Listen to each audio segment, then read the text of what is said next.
महाराष्ट्र चुनाव में कांग्रेस को लगा बहुत बड़ा झटका। उद्धव बीजेपी का कर सकते हैं समर्थन। महाराष्ट्र विधानसभा चुनाव के लिए मंगलवार नामांकन की आखिरी तारीख है। ऐसे में सरगर्मियां चरम पर हैं। इस बीच महायुति ने गठबंधन के दलों के बीच सीटों का सफलतापूर्वक बंटवारा कर लिया है। तीनों दलों ने अपने अपने उम्मीदवारों की घोषणा कर दी है। उनके उम्मीदवार नामांकन दाखिल करने में लगे हैं। सीट बंटवारे को महायुति की एक बड़ी सफलता मानी जा रही है। इस बंटवारे के मुताबिक भाजपा 148 सीटों पर चुनाव लड़ रही है। उसने सबसे पहले 99, फिर 22, फिर 25 और अंत में 2 उम्मीदवारों की सूची जारी की। शिवसेना ने 85 सीटों पर अपने उम्मीदवार उतारे हैं। उसने सबसे पहले 45, फिर 20, फिर 13 और अंत 7 उम्मीदवारों की सूची जारी की। तीसरे दल एनसीपी 51 सीटों पर मैदान में है। उसने सबसे पहले 38, फिर 7, फिर 4 और अंत में 2 सीटों पर उम्मीदवार उतारे। इसके अलावा महायुति ने अन्य सहयोगियों को 4 सीटें दी है। इस तरह महायुति ने सभी 288 सीटों का सफलतापूर्वक बंटवारा कर लिया है।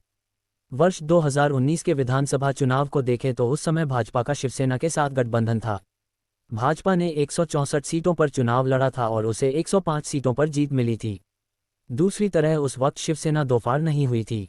उसने 126 सीटों पर चुनाव लड़ा था और उसे 56 पर जीत मिली थी। अब शिवसेना दो फाड़ हो चुकी है।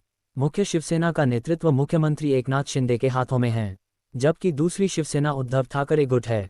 ऐसे पार्टी के दो फाड़ होने के बावजूद एकनाथ शिंदे की शिवसेना ने गठबंधन के भीतर अच्छी बार्गेनिंग की और उसने 85 सीटें हासिल की। अजीत पवार की एनसीपी ने अच्छा मोलभाव किया है। करीब 4 माह पहले हुए लोकसभा चुनाव में एनसीपी का प्रदर्शन बहुत खराब था, बावजूद पार्टी ने विधानसभा में 51 सीटें हासिल की है। इसमें भाजपा का बड़प्पन दिख रहा है। पार्टी ने गठबंधन की मजबूती के लिए अपनी 18 सीटें सहयोगियों को दे दी हैं। महाराष्ट्र इलेक्शन 2024 महाराष्ट्र विधानसभा चुनाव से पहले ही गठबंधन की राजनीति में सब कुछ ठीक नहीं चलता दिख रहा है। नामांकन खत्म होने में कुछ ही घंटे बाकी है और महाविकास आघाड़ी और महायुति अब तक सीट शेयरिंग पर कंफ्यूजन में है और कई सीटों पर उम्मीदवारों के नाम फाइनल नहीं कर पाए हैं। सत्तारूढ़ गठबंधन या विपक्षी मोर्चे में कौन सी पार्टी कितनी सीटों पर चुनाव लड़ रही है, इस पर तस्वीर साफ नहीं हुई है। नामांकन दाखिल करने के आखिरी दिन सत्तारूढ़ गठबंधन में 7 सीटों पर नाम अभी तक घोषित नहीं किया गया है। दूसरी तरफ मामला और फंसा हुआ है। सीटों के बंटवारे को लेकर हफ्तों तक सुर्खियों में रही महाविकास आघाड़ी ने अभी तक कोई अंतिम फैसला नहीं ले पाया है। 16 सीटों पर गठबंधन ने कोई घोषणा नहीं की है, जबकि अखिलेश यादव की समाजवादी पार्टी सहित इसके अन्य सहयोगी इंतजार कर रहे हैं।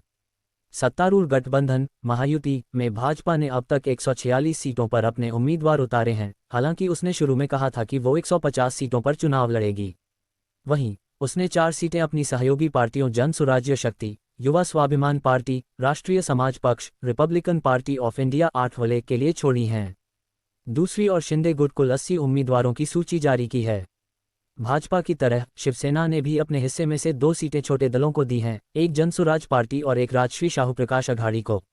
वहीं अजित पवार के लिए संभावित रूप से छोड़ी गई 58 सीटों में से 51 उम्मीदवारों की घोषणा की जा चुकी है।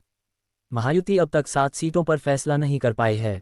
एमवीए में कांग्रेस ने पहले ही 103 उम्मीदवारों की घोषणा कर दी है। शिवसेना उद्धव गुट ने 87 और शरद पवार की एनसीपी ने 82 सीटों की घोषणा कर दी है। इसी के साथ राज्य की 288 सीटों में से एमवीए ने कुल 272 सीटों पर उम्मीदवार उतार दिए हैं। अब तक 16 सीटों पर गठबंधन कंफ्यूजन में है और फैसला नहीं ले पाया है। चैनल पर नए हैं तो लाइक सब्सक्राइब शेयर करें। मिलते हैं अगले वीडियो में, तब तक के लिए नमस्कार।